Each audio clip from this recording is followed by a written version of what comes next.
So hello everyone, welcome to biology class. मैं हूँ Pallavi Gautam, your biology mentor. और आज हम करने जा रहे हैं हमारी बायोलॉजी एनसीईआरटी के क्वेश्चंस, क्योंकि हम कर रहे हैं biology NCERT line by line series. तो चलिए शुरू करते हैं और सबसे पहले करते हैं हमारा फर्स्ट क्वेश्चन।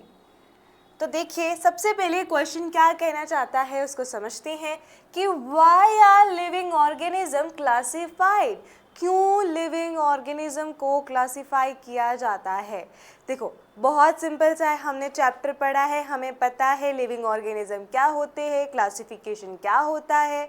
तो अगर हम कर रहे हैं, किसी को हम ग्रुपिंग कर रहे हैं on the basis of similarity and differences के बेसिस पे, तो वो हम क्यों कर रहे हैं, हम किसी भी लिविंग को क्लासिफाई क्यों कर रहे हैं, राइट। तो देखो, सिंपल सा आंसर है, हमारी इतना बड़ी दुनिया, हमारा जो अर्थ है, वहाँ पे डिफरेंट डिफरेंट वैरायटी के ऑर्गेनिज्म मिलते हैं। ऐसा तो नहीं है कि एक ही तरीके के ऑर्गेनिज्म देखने के लिए मिल रहे हैं, नहीं, हमें तो यहाँ पर अलग अलग तरह के ऑर्गेनिज्म देखने के लिए मिलते हैं, है ना। हमें एनिमल्स, प्लांट्स, माइक्रोब्स की बहुत सारे स्पीशीज़ देखने के लिए मिलती है। अब देखो, बायोलॉजिस्ट अगर किसी एक स्पीशीज़ को पढ़ते हैं, ठीक है, पढ़ लिया, 2 को पढ़ लिया, 3 को पढ़ लिया, बट यहाँ पे 2 या 3 हज़ारों की बात तो है ही नहीं, यहाँ पर तो मिलियंस के अंदर बात की जा रही है ना। हमने कहा था 1.7 से 1.8 मिलियन स्पीशीज़ आइडेंटिफाइड है, और भी हैं जो अभी धीरे धीरे आइडेंटिफाइड हो रही हैं, जिन्हें समझा जा रहा है ना। तो हमें यहाँ पे हज़ारों में या 100 में तो बात करनी ही नहीं है, मतलब मिलियंस के अंदर बात करनी है, राइट। तो अब उन्हें मिलियन को बेटा, अगर हम एक एक को पढ़ने लग गए, एक एक को समझने लग गए, तो कई साल बीत जाएंगे तो भी हो नहीं पाएगा। इसीलिए हम क्या करते हैं, क्लासिफिकेशन का यूज़ करते हैं। आई बात समझ में। हम क्लासिफिकेशन इसलिए यूज़ कर रहे हैं because classification is not a single step बेटा, ये कोई सिंगल स्टेप नहीं होती है, राइट, हमने पढ़ा था। क्योंकि अगर अपन क्लासिफिकेशन कर रहे हैं, यानी कि हम रूल्स लगा रहे हैं, हम प्रिंसिपल का यूज़ कर रहे हैं। सबसे पहले किसी ऑर्गेनिज्म को हम कैरेक्टर को देख रहे हैं, फिर उसको आइडेंटिफाई कर रहे हैं कि वो किसी और ऑर्गेनिज्म की तरह दिखता है ना। हम किसी और से कंपेयर कर रहे हैं ताकि हम फिर उसको नाम दे सके, फिर हम उसको उसी की तरह क्लासीफाई कर सके और वो हमारे लिए ईजी हो जाए। क्योंकि अगर अपन क्लासिफिकेशन नहीं करेंगे तो हम एक एक ऑर्गेनिज्म को कैसे करेंगे, कैसे समझेंगे कि इसके अंदर क्या क्या कैरेक्टर होते हैं, किस ग्रुप के अंदर आना चाहिए, किस ऑर्गेनिज्म के साथ सिमिलैरिटी दिखा रहा है, हम नहीं बता पाएंगे। तो इसीलिए अपन क्या करते हैं, यहाँ पर क्लासिफिकेशन का यूज़ करते हैं। देखो, लार्ज वैरायटी मिलती है प्लांट्स की, एनिमल्स की, माइक्रोब्स की अर्थ में।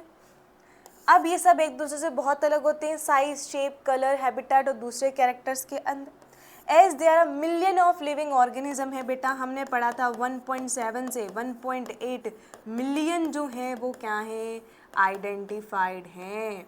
कैसे हैं, आइडेंटिफाइड है, ठीक है। तो in million of living organism हमारी अर्थ पे है। हम हर एक एक को स्टडी करना क्या होता है, इम्पॉसिबल होता है भाई, एक एक को स्टडी करना इम्पॉसिबल ही होगा। तो साइंटिस्ट ने क्या किया, यहाँ पर एक मैकेनिज्म बनाई, वो थी हमारी यहाँ पर क्लासिफिकेशन, ताकि लिविंग ऑर्गेनिज्म को क्या किया जाए बेटा, ग्रुप कर दिया जा सके। So this method of classification जो होता है वो रूल्स एंड प्रिंसिपल पे बेस्ड होता है, ठीक है, जिसमें सबसे पहले आइडेंटिफिकेशन, नॉमेनक्लेचर एंड उसके बाद क्लासिफिकेशन किया जाता है किसी ऑर्गेनिज्म का।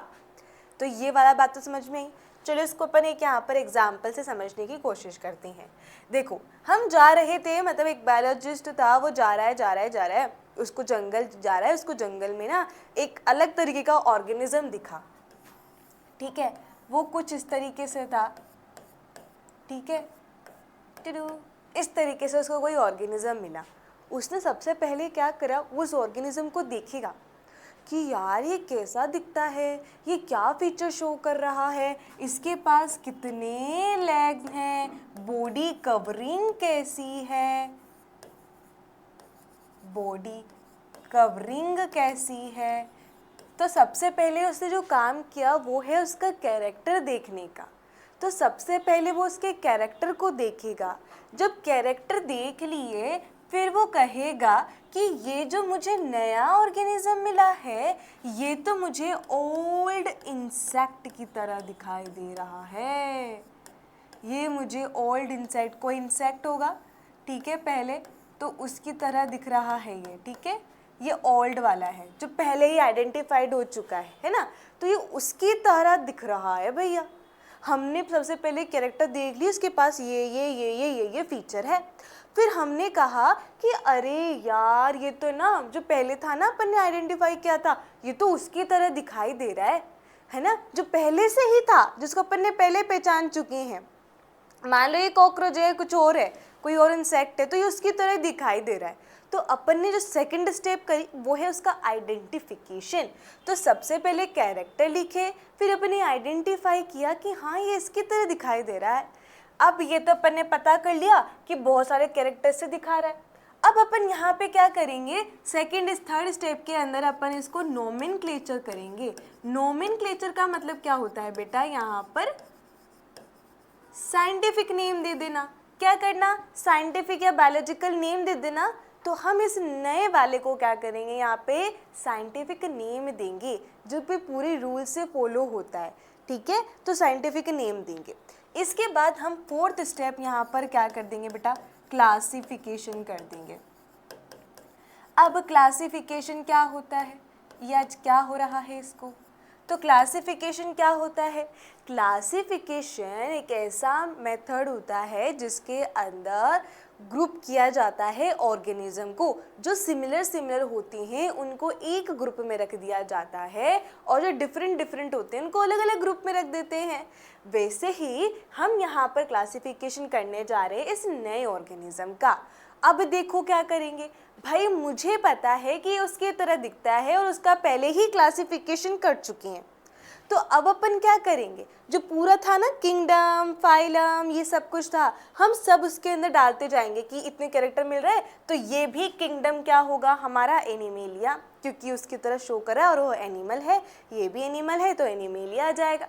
फिर फाइलम देखेंगे भैया, फाइलम कौन सा आएगा, तो फाइलम देखेंगे भाई उसका आर्थ्रोपोड है, तो ये भी फिर आर्थ्रोपोड आ जाएगा।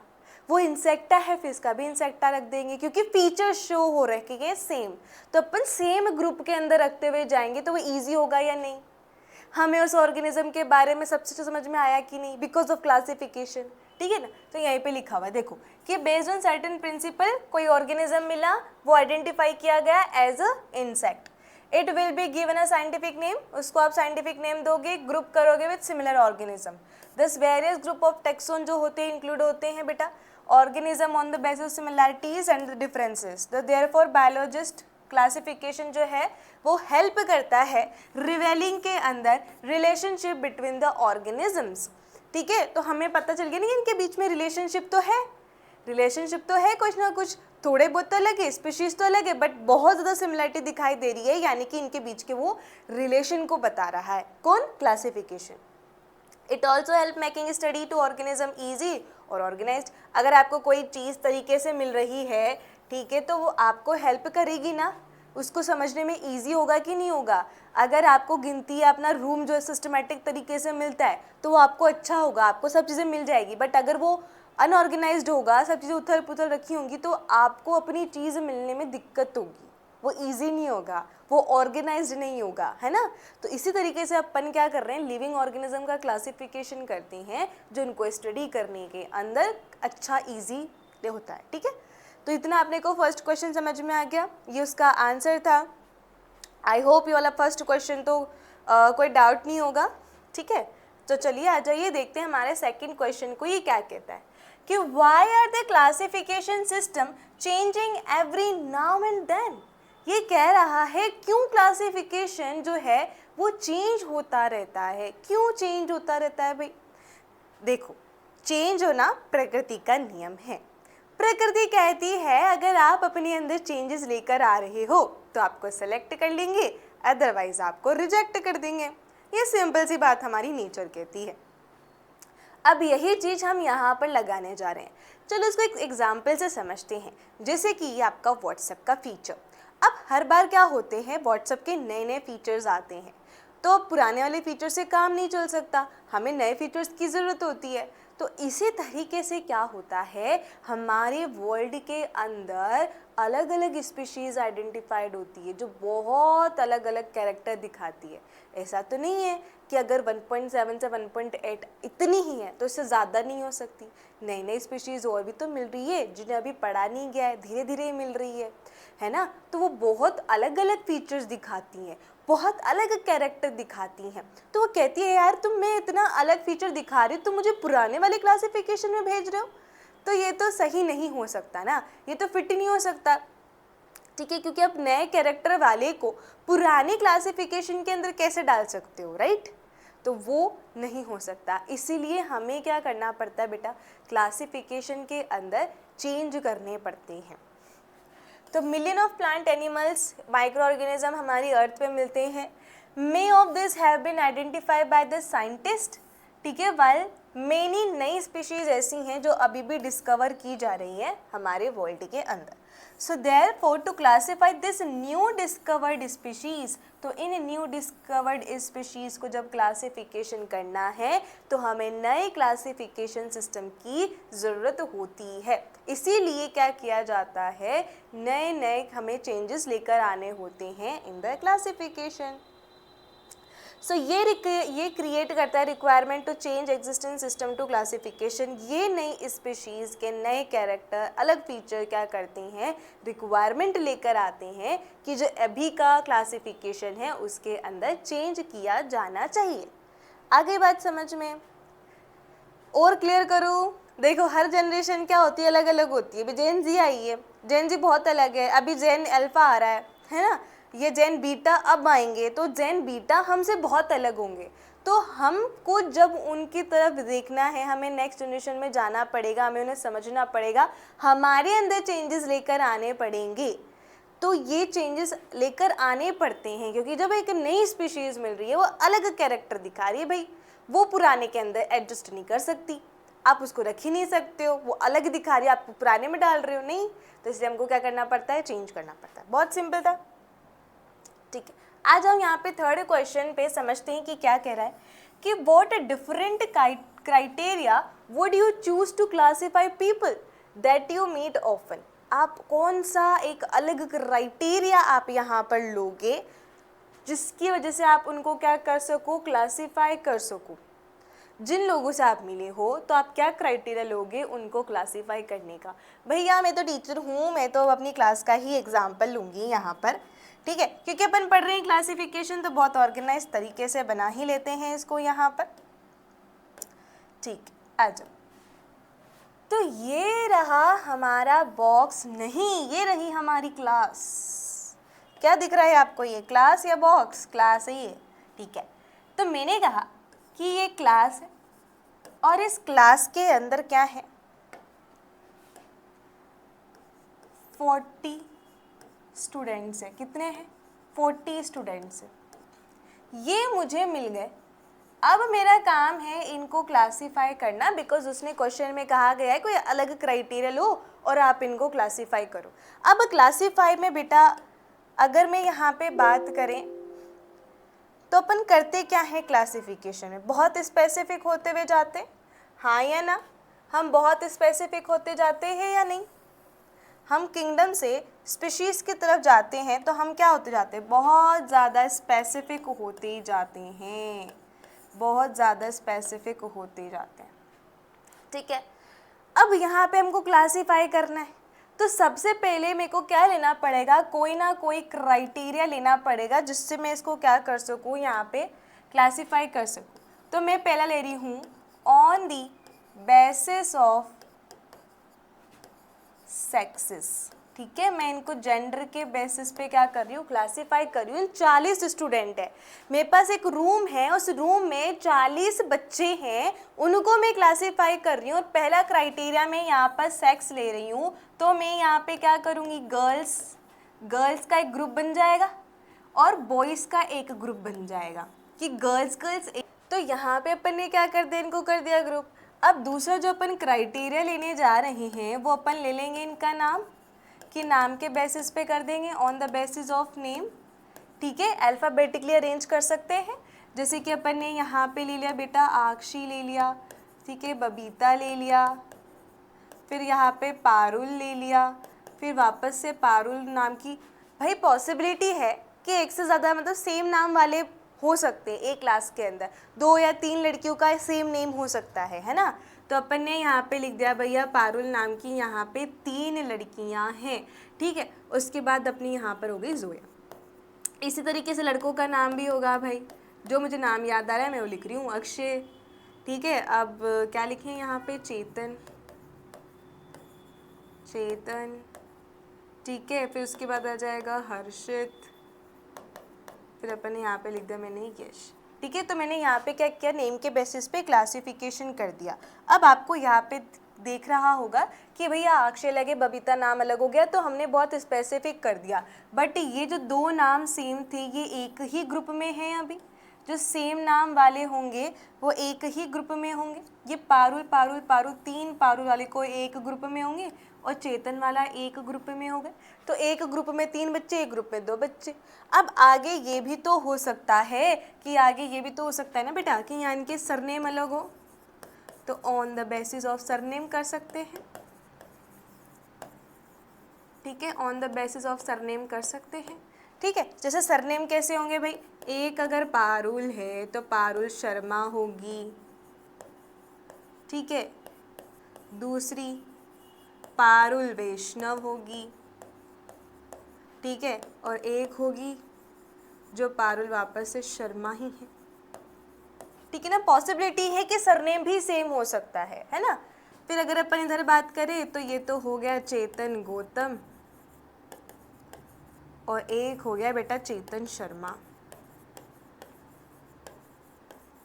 ठीक है। तो हमारे पास हमने जब देखा सरनेम के बेसिस पे तो अपने को क्या दिखाई दिया यहाँ पे कि किसी के पास सरनेम सेम भी थे और किसी के पास डिफरेंट भी थे।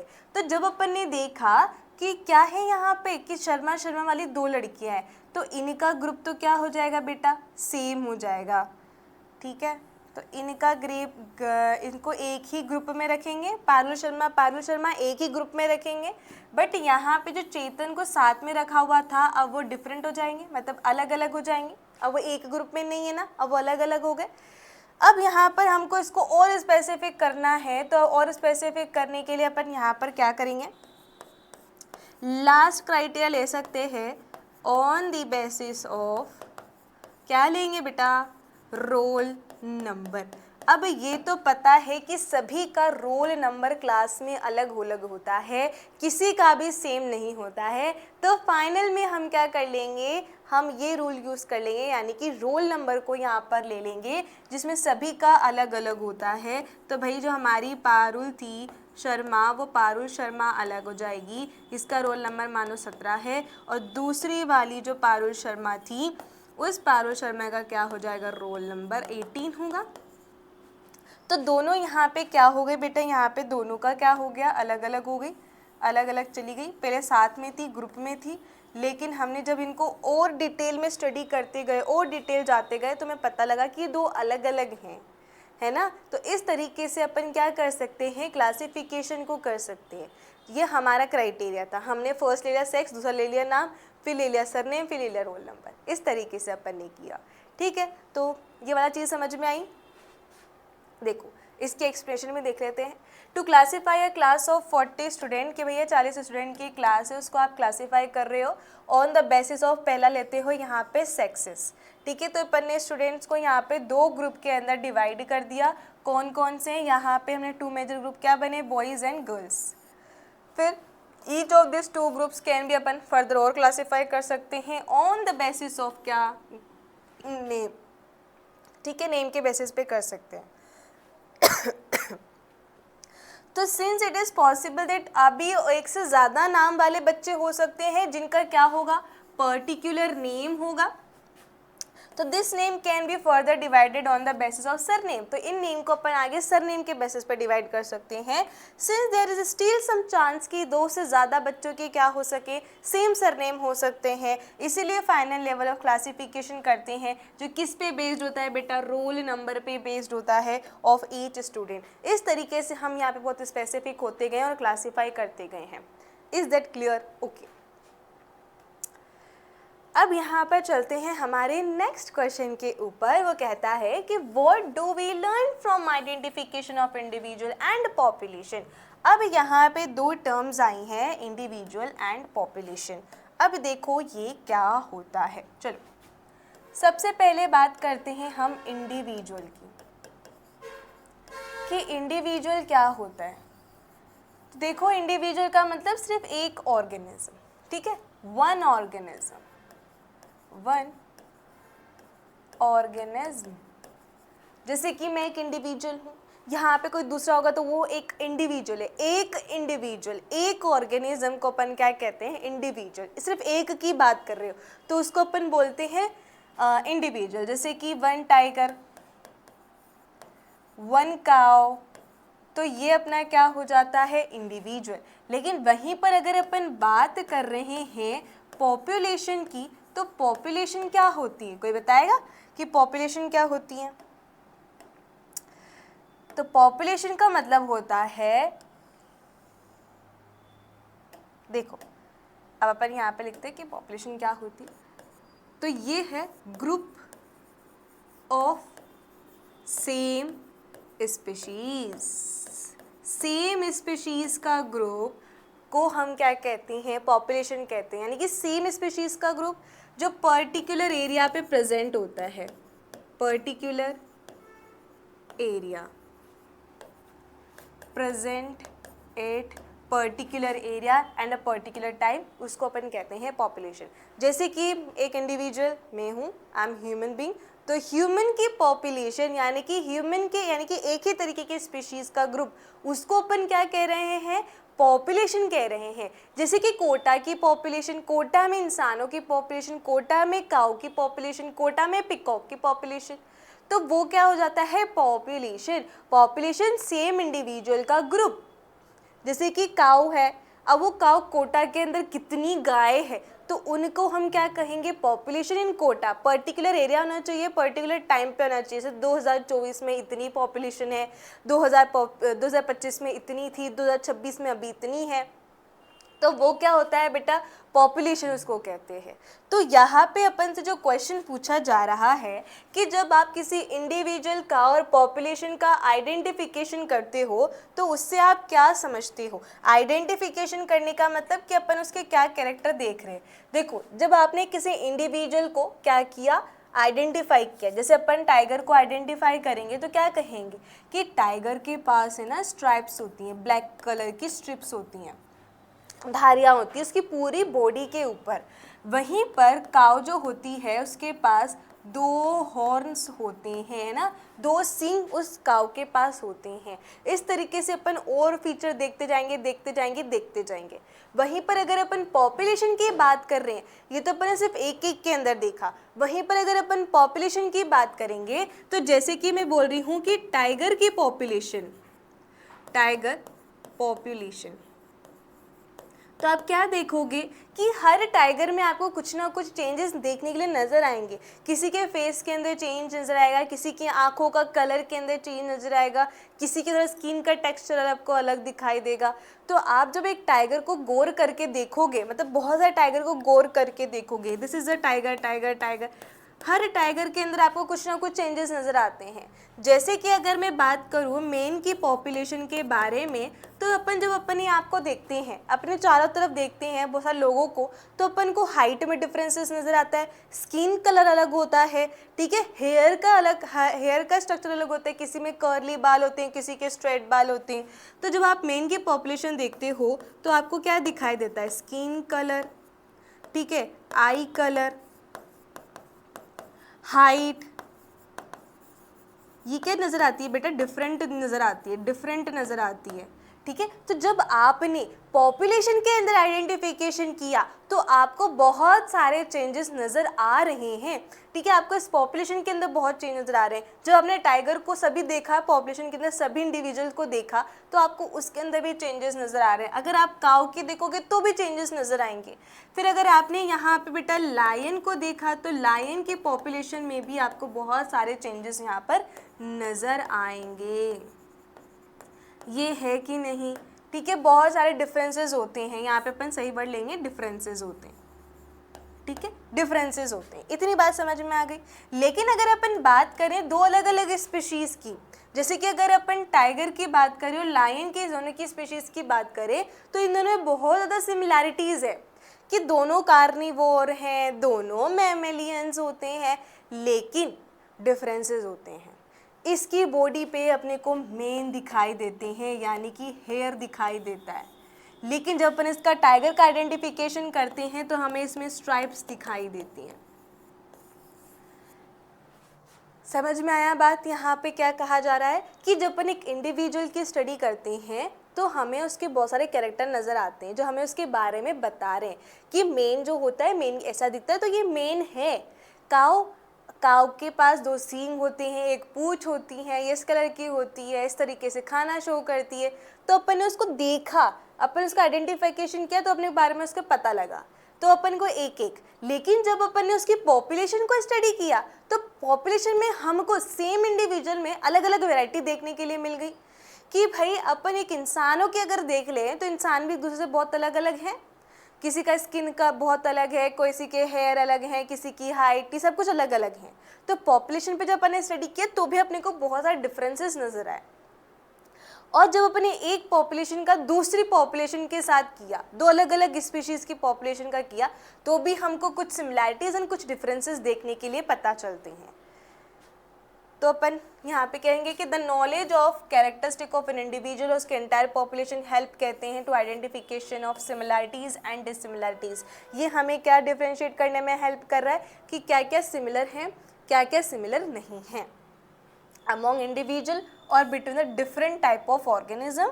ये हेल्प करता है साइंटिस्ट को to classify organism in various category. इस वजह से साइंटिस्ट क्या कर पाते हैं, उन्हें अलग अलग कैटेगरी में क्लासीफाई करते हैं। बिकॉज अदरवाइज अगर सिर्फ हमें यही पता होता कि दोनों कार्निवोर है, दोनों मैमल हैं, तो हम तो इनको सेम ही बोलते, टाइगर लायन अलग कभी हो ही नहीं पाते। लेकिन क्योंकि अपन उनको स्टडी कर पा रहे हैं, उनके आइडेंटिफिकेशन कर पा रहे हैं, उनके कैरेक्टर्स को रीड कर पा रहे हैं, तब जाके हमने कहा कि दो अलग अलग स्पीशीज़ है, तब जाके हमने इनको पूरी क्लासीफाई कर पाए हैं। ठीक है, सिंपल था। अब आते हैं यहाँ पे नेक्स्ट सबसे सिंपल क्वेश्चन पे कि given below is the scientific name of mango. आपको नीचे मैंगो का साइंटिफिक नेम दिया गया है, आइडेंटिफाई करना है the correct written name, correct written name बताना है। एक लिखा गया है मैंजीफेरा इंडिका, एक लिखा गया है मैंजीफेरा इंडिका। तो देखो बेटा, यहाँ पे बात कर ले अगर अपन रूल्स की, कौन से रूल्स, हमारे बाइनोमियल, हमने पढ़ा था बाइनोमियल नोमेनक्लेचर पढ़ा था या नहीं, जिसमें अपन ने क्या कहा था, दो कंपोनेंट होते हैं, एक होता है हमारा जेनेरिक नेम, दूसरा होता है हमारा स्पेसिफिक एपिथेट। यही होता है, यही पढ़ा था। अब यहाँ पे जब अपन यहाँ पे क्वेश्चन सॉल्व कर रहे हैं तो सिंपल से याद रखो भाई, जेनेरिक के अंदर जो फर्स्ट लेटर होता है, ये फर्स्ट लेटर कैसा होता है, कैपिटल होता है। वहीं पर स्पेसिफिक एपिथेट के अंदर फर्स्ट लेटर यहाँ पर स्मॉल होता है, कैसा, स्मॉल होता है, और यहाँ पे फर्स्ट वाला कैपिटल होता है। तो इधर आ जाओ, अपन क्या करें, जेनेरिक नेम कैसा होना चाहिए, कैपिटल, जेनेरिक नेम कैपिटल है, जेनेरिक कैपिटल है, सही है। फिर आता है कि स्पेसिफिक एपिथेट का फर्स्ट स्मॉल होना चाहिए। अरे इसमें तो कैपिटल है भैया, ये तो गलत हो गया। क्या आना चाहिए, यहाँ पे स्मॉल आना चाहिए, क्या आना चाहिए, स्मॉल लेटर आना चाहिए। तो हमारा क्या हो जाएगा करेक्ट, सेकेंड वाला ऑप्शन करेक्ट हो जाएगा, है ना। अगर आपको रूल्स पता है बाइनोमियल के, तो binomial system of nomenclature, the generic name of species always start with the capital letter, वहीं पर स्पेसिफिक नेम स्टार्ट होता है विद द स्मॉल लेटर। इसीलिए हम यहाँ पे करेक्ट साइंटिफिक नेम जो होगा मैंगो का, वो होगा मैंजीफेरा इंडिका। आई का आना चाहिए, स्मॉल लेटर का आना चाहिए। क्या ये वाली बात सबको समझ में आ गई? जब भी रिटर्न लिखेंगे दोनों वर्ड को नीचे से क्या करेंगे, सेपरेटली अंडरलाइन करेंगे, साथ में मिक्स नहीं करेंगे, सेपरेटली अंडरलाइन करेंगे जब भी अपन हाथों से लिखते हैं। ठीक है, ओके। आ जाते हैं अब हमारे नेक्स्ट क्वेश्चन पे, जो क्या पूछ रहा है देखो, डिफाइन अ टैक्सोन। आप टैक्सोन को डिफाइन कीजिए, उसे परिभाषित कीजिए। Give some example of taxa different hierarchical level. आपको एग्जांपल भी देने हैं टैक्सा के एक डिफरेंट हायरार्किकल लेवल पे, अलग अलग हायरार्किकल लेवल पे आपको टैक्सा के एग्जांपल भी देने। अब भाई टेक्सा क्या होता है, आपको हायरार्की लेवल पता है या नहीं? हम क्लासिफिकेशन करते हैं, क्लासिफिकेशन में हायरार्की लेवल होती हैं, हमारा kingdom, phylum, class, order, family, genus, species, इस तरीके से होता है या नहीं? होता है। कि अपन कहाँ पे जा रहे हैं? डिसेंडिंग में जा रहे हैं, है ना, घटते हुए क्रम के अंदर जा रहे हैं। तो ये अपने को क्या करना है भाई, एक तो आप टेक्सा बताओ, मतलब टेक्सोन क्या होता है वो बताओ, उसके एग्जाम्पल के साथ हायरार्की लेवल ही बताओ। तो टेक्सोन की बहुत सुंदर सी डेफिनेशन आपकी एनसीईआरटी की देखेंगे आप यहाँ पर कि क्या है। देखो, ईच यूनिट या फिर कैटेगरी ऑफ क्लासिफिकेशन को ही हम टेक्सोन कहते हैं। जब अपन क्लासिफिकेशन करते हैं, हमने क्लासिफिकेशन में पहले लिख दिया यहाँ पर किंगडम, फिर हमने क्या लिख दिया यहाँ पर phylum, phylum for animal, division for plant, ठीक है। फिर यहाँ पर अपन ने लिख दिया बेटा क्लास, फिर लिख दिया अपन ने ऑर्डर, इस तरीके से सो ऑन। तो अपन यहाँ पर क्या करते हैं कि हर ये जो हायरार्की के अंदर हर जो टर्म होती है, इसको हर कैटेगरी, हर यूनिट, ये भी कैटेगरी, ये भी यूनिट, हर सब क्या है यहाँ पे कैटेगरी यूनिट, उसको ही अपन क्या कहते हैं? टेक्सोन कहते हैं। जैसे कि किंगडम हमारा एक टेक्सोन है भाई, फाइलम इज अ टेक्सोन है, ठीक है, क्लास एक टेक्सोन है, हाँ या ना? टेक्सा इसका क्या है? प्लूरल है। बट यहाँ पे अगर अपन किंगडम की बात करेंगे तो वो टेक्सोन है, फाइलम की बात करेंगे टेक्सोन है, class is a taxon, order is a taxon, family is a taxon, ठीक है, genus is a taxon, species is a taxon, सब टेक्सोन है। तो हर यूनिट क्लासिफिकेशन की क्या कहलाती है? टेक्सोन कहलाती है। ये रैंक को रिप्रेजेंट करती है, याद रखो। टेक्सोन बोलो, रैंक बोलो, यूनिट बोलो, कैटेगरी बोलो, सब सेम है। For example the basic level of classification अगर देखें तो species followed by genus, family, order, class, phylum या फिर डिवीजन और असेंडिंग ऑर्डर, इस तरीके से आ रहे हैं। तो ये हमारा क्या है बेटा? हायरार्की लेवल है, और ये सभी क्या है? हमारे टेक्सोन है। So the highest level of classification को क्या कहेंगे अपन? किंगडम कहेंगे। क्या ये वाला सिंपल था क्वेश्चन? ठीक है, तो ये हमें टेक्सोन समझ में आया कि टेक्सोन क्या होता है। टेक्सा इसका प्लूरल होगा, बट टेक्सोन हर यूनिट को कह रहे हैं यहाँ पे, ठीक है। आ जाओ, ये तो बहुत सिंपल है। देखो, can you identify the correct sequence of taxonomical category? क्या यहाँ पे आप करेक्ट सीक्वेंस बताना है, हमेशा करेक्ट, इनकरेक्ट, ये क्वेश्चन में जरूर देखें कि वो करेक्ट पूछ रहा है या इनकरेक्ट। यहाँ पे करेक्ट सीक्वेंस बताना है टेक्सोनॉमिकल कैटेगरी का।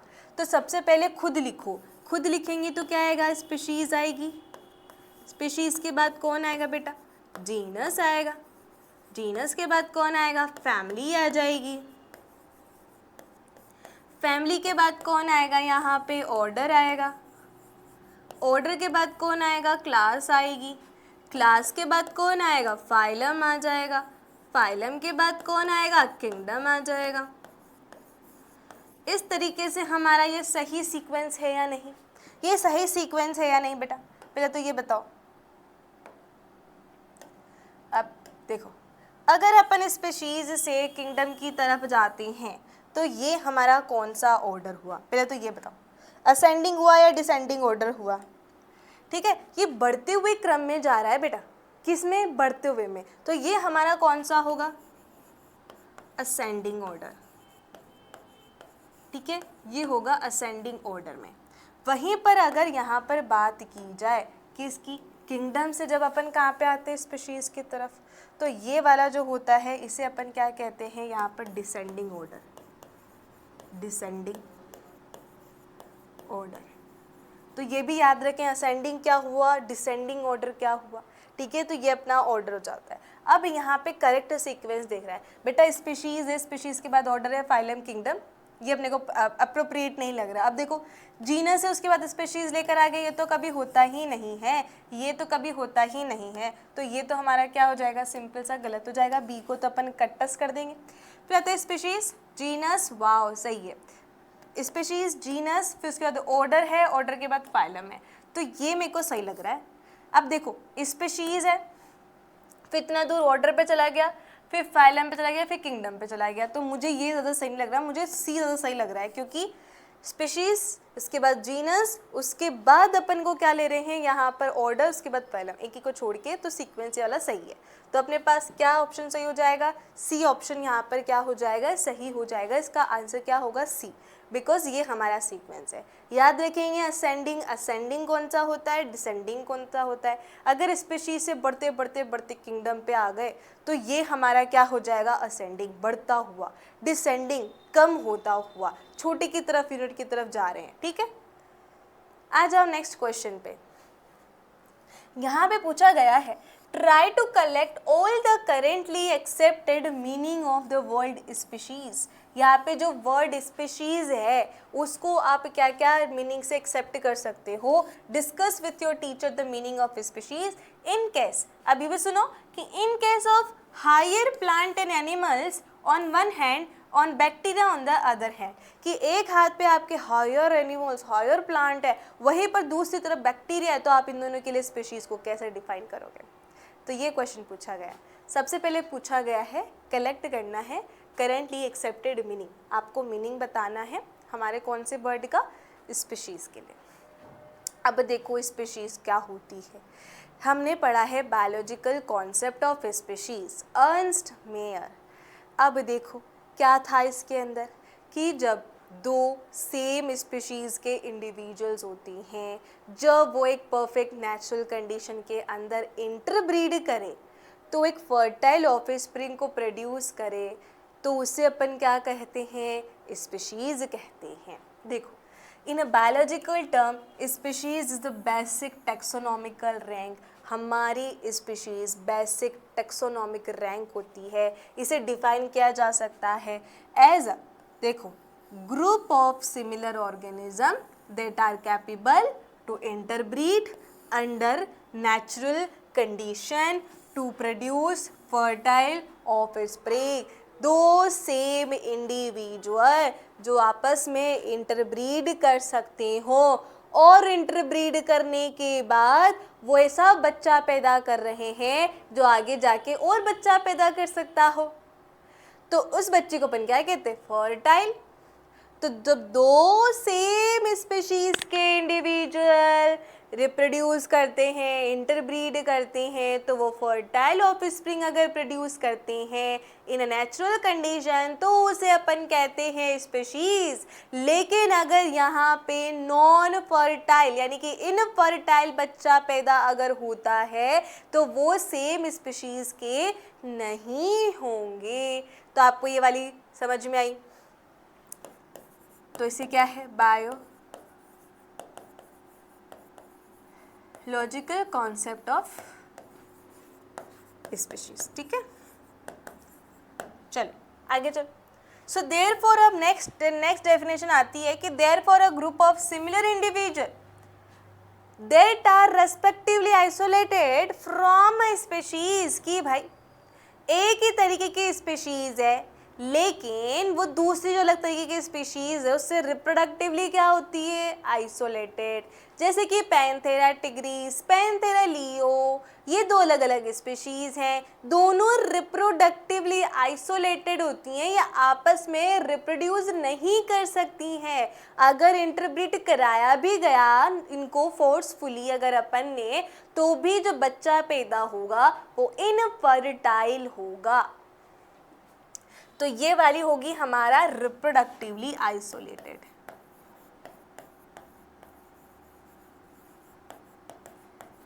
रिप्रोडक्टिव आइसोलेटेड, ठीक है, कौन, टू डिफरेंट स्पीशीज। ठीक है, ये वाली बात आगे समझ में। ओके, नेक्स्ट कहती है कि species can also be defined as a group of individual that share the same gene pool. Same gene pool, अभी वो पूल नहीं है यहाँ पे, बस स्विंग करनी है, नहीं, यहाँ पे कह रहा है कि डिफाइन कर सकते हैं ग्रुप ऑफ इंडिविजुअल, ठीक है, जो क्या कर सकते हैं, अपने जीन पूल को क्या कर सकते हैं, शेयर कर सकते हैं। मतलब क्या क्या मतलब होता है, नहीं समझ में आया। देखो, सेम स्पीशीज या फिर अपन बोल सकते हैं ग्रुप ऑफ सेम स्पीशीज जिनका जीन का कलेक्शन क्या होता है, सेम होता है, तो उसे अपन क्या कहते हैं, सेम जीन पूल। जिनके अंदर जीन होगी वो क्या होंगी, सेम होंगी। जैसे कि अगर मैं बात करूं कि main gene pool, main gene pool, तो भैया उसके अंदर सारी मेन की पॉपुलेशन, सभी मेन की पॉपुलेशन जिनमें सारा जो जीन है वो क्या है, एक दूसरे से कनेक्टेड है, कलेक्शन है जीन का, तो वो अपन क्या करेंगे, ऑल जीन का कलेक्शन। तो सभी के जीन का कलेक्शन को क्या बोलेंगे अपन, यहाँ पर जीन पूल कहेंगे। ठीक है, तो क्या स्पीशीज की डेफिनेशन हो गई कि ऐसे इंडिविजुअल का ग्रुप जो क्या करते हैं, सेम जीन पूल को शेयर करते हैं। ये सब मेन जो भी होंगे वो सब सेम जीन पूल को शेयर कर रहे हैं। वहीं पर अगर मैं टाइगर के लिए बोलूँ तो टाइगर का जो पूरा का पूरा ग्रुप है वो सब सेम जीन पूल को शेयर कर रहा है। तो जो भी जीन पूल को शेयर करते हैं उन्हें अपन क्या कहते हैं, स्पीशीज कहते हैं। तो यहाँ पे अपने को 3 डेफिनेशन देखने के लिए मिली, एक बायोलॉजिकल स्पीशीज ऑफ कॉन्सेप्ट, दूसरा हमें मिला कि रिप्रोडक्टिवली आइसोलेटेड तो हैं अलग अलग स्पीशीज। ठीक है, फिर हमने देखा यहाँ पे मेन जीन पूल वाला, ठीक है, सेम जीन पूल वाला। अब यहाँ पे 9th क्वेश्चन पे आ जाते हैं। देखिए क्या कहता है कि define and understand the following terms. अब यहाँ पर आपको कुछ टर्म्स को यहाँ पे आइडेंटिफाई करना है। तो अगेन मैं यहाँ पर एक वापस से अपनी हायरार्की लिखती हूँ ताकि आपको बहुत अच्छे तरीके से याद हो जाए बच्चे। तो हमारे पास क्योंकि अपने को फाइलम से दिया हुआ है तो अपन फाइलम से ही लिखेंगे, फाइलम, फाइलम के बाद क्लास, फाइलम के साथ अपन डिवीजन भी लिख सकते हैं ना, दोनों सेम है, बट ये वाला एनिमल के लिए है, ये प्लांट के लिए। ऑर्डर, फैमिली, जीनस, क्या स्पीशीज दिया हुआ है नहीं, पर अपन लिखेंगे, ठीक है, ओके। अब अपन इससे हम क्या कर सकते हैं, इनको क्लासीफाई करना है। पहला पूछ रहा है भैया फाइलम के लिए, तो पहले इसको देखो, स्पीशीज एक सिंगल इंडिविजुअल है ना, मतलब एक ही तरीके की। लेकिन अगर मैं बोलूँ सिमिलर स्पीशीज का ग्रुप जीनस, सिमिलर जीनस का ग्रुप फैमिली, सिमिलर फैमिली का ग्रुप ऑर्डर, सिमिलर ऑर्डर का ग्रुप क्लास, सिमिलर क्लास का ग्रुप यहाँ पे फाइलम हो जाता है। तो अपन जब फाइलम को बताएंगे तो क्या बोलेंगे कि phylum is the primary division of kingdom. ठीक है, किंगडम के बाद आने वाला पहला होता है इट इंक्लूड वन और मोर रिलेटेड क्लासेस। इसके अंदर क्या होती हैं, एक या एक से ज़्यादा मोर रिलेटेड क्लासेस आती हैं, तो उन क्लासेस का ग्रुप क्या कहलाता है, हमारा फाइलम कहलाता है। बट किस क्लासेस का होना चाहिए बेटा, एनिमल्स की। इन प्लांट्स के अंदर अगर बात करी जाएगी तो फाइलम की जगह पर डिवीजन का यूज़ करते हैं।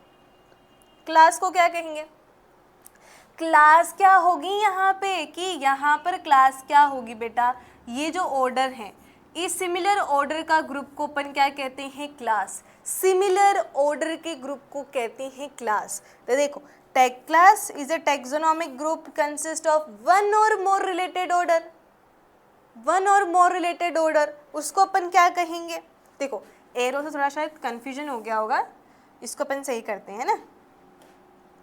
देखो मैंने क्या कहा, फाइलम रिलेटेड क्लास का ग्रुप, फिर अगर मैं क्लास बोलती हूँ तो रिलेटेड ऑर्डर का ग्रुप को अपन कहेंगे class. Class is a taxonomical hierarchy, this is a taxon, जो क्या होता है, रिलेटेड ऑर्डर का ग्रुप होता है। फिर अपना नेक्स्ट आ जाता है यहाँ पर फैमिली। अब आगे देखो क्या पूछ रहा है, आगे पूछ रहा है वो फैमिली। तो फैमिली क्या है, फैमिली टैक्सोनॉमिक यूनिट जिसमें वन से ज़्यादा रिलेटेड क्या हो सकते हैं, जेनेरा हो सकते हैं। ये रही फैमिली। फैमिली में क्या होंगे, एक या एक से ज़्यादा रिलेटेड क्या होंगे, जेनेरा या फिर जीनस, उसको क्या कहेंगे अपन, फैमिली कहेंगे। फिर आता है order. Order is a taxonomic group जिसके अंदर एक से ज़्यादा क्या होती हो, फैमिली। बेटा ऑर्डर का पूछ रहा है वो, ऑर्डर, तो ऑर्डर में क्या आएगा, फैमिली। जो सिमिलर फैमिलीज होंगी उनका ग्रुप कहाँ पे चला जाएगा, अपने ऑर्डर के पास आएगा, ऑर्डर कहेंगे उसको, ठीक है। तो ऑर्डर क्या हो जाएगा यहाँ पे, order taxonomic group contain one या वन से ज़्यादा क्या होंगी, फैमिलीज होंगी। फॉर एग्जांपल अपन ले लें जैसे कि ऑर्डर कार्निवोरा, जिसके अंदर बहुत सारी फैमिलीज आती हैं। फिर जीनस के ऊपर आ जाओ, जीनस अपन ने पढ़ा स्पीशीज का ग्रुप, तो genus is a taxonomic group include closely related species. For example the genus Solanum, इसके अंदर सोलेनम ट्यूबरम, सोलेनम नाइग्रम और सोलेनम मेलोंजिना, इस तरीके की यहाँ पर क्या आती हैं, स्पीशीज़ आती हैं। तो एक जीनस के अंदर क्या आ रही हैं, एक से ज़्यादा स्पीशीज़ आ रही हैं जो सिमिलरिटी दिखा रही है, तो उसको अपन जीनस कहते हैं। सिंपल। अब आ जाते हैं हमारे 10th क्वेश्चन पे। Illustrate the taxonomical hierarchy with suitable example of plant and animals. आपको यहाँ पे क्या करना है, यहाँ पे आपको टेक्सोनॉमिकल हायरार्की के बारे में बताना है और उसके बाद प्लांट और एनिमल का एक एक एग्जाम्पल देना है, ठीक है। ओके, तो देखो, taxonomical hierarchy is the systematic arrangement, ये एक सिस्टमैटिक अरेंजमेंट होता है of organism into different taxonomic category, यानी कि ये एक ऐसा अरेंजमेंट है जिसमें लिविंग ऑर्गेनिज्म को क्या किया जाता है, अलग अलग कैटेगरी के अंदर जमाया जाता है, जिसे अपन कहते हैं taxonomic category on the basis of similarity and the differences, है ना। It is the arrangement of higher category to lower category, यहाँ पर हायर कैटेगरी किंगडम से लोअर कैटेगरी स्पीशीज तक क्या किया जाता है, ऑर्गेनिज्म को अरेंज किया जाता है। इन एनिमल्स हम यहाँ पे फाइलम का यूज़ करते हैं और जबकि प्लांट्स के अंदर अपन डिवीजन का यूज़ करते हैं। तो सबसे पहले यहाँ पर जो आता है हमारा हायर टेक्सोनॉमिक कैटेगरी वो है किंगडम, फिर फाइलम, फिर class, order, family, genus, species. अब तो ये याद हो गए होंगे, ऑर्डर सीक्वेंस याद हो गया होगा, ठीक है। अब यहाँ पर अपन एग्जाम्पल लेने जा रहे हैं, तो ये हमारा एग्जाम्पल है किसका, ये हमारा मैन का, ठीक है। ये क्या है हमारा एनिमल, तो क्योंकि उसने एनिमल और प्लांट का एग्जाम्पल लेने के लिए बोला था तो सबसे पहले एनिमल का ले रहे हैं। देखो, kingdom Animalia, phylum Chordata, class Mammalia Mammalia, order Primates, family Hominidae, genus Homo, species Homo sapiens. तो इस तरीके से अपन ने क्या किया है, ये आपको याद करना पड़ेगा, ठीक है। किंगडम तो आप याद कर सकते हो, मेन एक जानवर है तो अपन लिख देंगे एनिमेलिया। ये इंसान जो है उसके पास कोड होती है, नोटोकोड होती है, तो कोर्डेटा। अब इसके पास जो होती है मेमोरी ग्लैंड होती है, मेमलिया। ऑर्डर ये प्राइमेट से ज़्यादा मिलता है तो प्राइमेटा। वो फैमिली इसकी होमिनिडी, होमो से मिलती जुलती है, होमिनिडी, फिर होमो सेपियंस। ये साइंटिफिक नेम तो याद होना ही चाहिए, होमो सेपियंस। ये सिंपल सा क्लासिफिकेशन था। आ जाओ हमारे नेक्स्ट यहाँ पर एग्जाम्पल के ऊपर, जो किसका है यहाँ पर, वीट का, गेहूँ का, ठीक है, ठीक है। ये हो गया हमारा प्लांट का एग्जाम्पल। अब देखो, किंगडम सिंपल सी बात है, प्लांटी, दो किंगडम है, एनिमेलिया और एक प्लांटी है, तो प्लांटी यहाँ पे कर दिया। डिवीजन एंजियोस्पर्म है ये, जिसके अंदर फ्लावरिंग अपने को देखने के लिए मिलती है। क्लास ये मोनोकोटिलिडन्स है। Order Poales, family AC. देखो, ऑर्डर के पीछे एल्स, फैमिली के पीछे एसी, सफिक्स है, ठीक है। जीनस हमारा हो गया ट्रिटिकम। भाई स्पीशीज़ भी तो लिख दो, स्पीशीज़ का नाम तो लिखा ही नहीं, तो यहाँ पर स्पीशीज़ क्या हो जाएगी, एस्टिवम। तो ये हमारा क्या हो गया, गेहूं का नाम हो गया ट्रिटिकम एस्टिवम, ट्रिटिकम एस्टिवम, ठीक है। तो ये हो गया हमारा किसका, गेहूं का एग्जाम्पल। क्या की हो गया, किंगडम प्लांटी, डिवीजन एंजियोस्पर्म। क्या यूज़ किया है बेटा, प्लांट के लिए कर रहे हैं तो डिवीजन का यूज़ किया है। डिवीजन क्या है, angiosperm. Class मोनोकोटिलिडन्स, order Poales, family Poaceae, genus Triticum, species क्या हो गया, ट्रिटिकम एस्टिवम। तो ये हो गया आपका प्लांट का एग्जाम्पल। तो ये हो गए आपके एनसीईआरटी के फर्स्ट चैप्टर के 10 क्वेश्चंस जो हमने आज सॉल्व कर लिए हैं। आई होप आप सबको समझ में आया होगा। तो वीडियो को लाइक शेयर सब्सक्राइब तो करना ही है आप सभी को, ठीक है, और इन क्वेश्चंस को प्रैक्टिस करनी है। सो मिलते हैं नेक्स्ट लेक्चर के साथ। Tata bye bye, see you.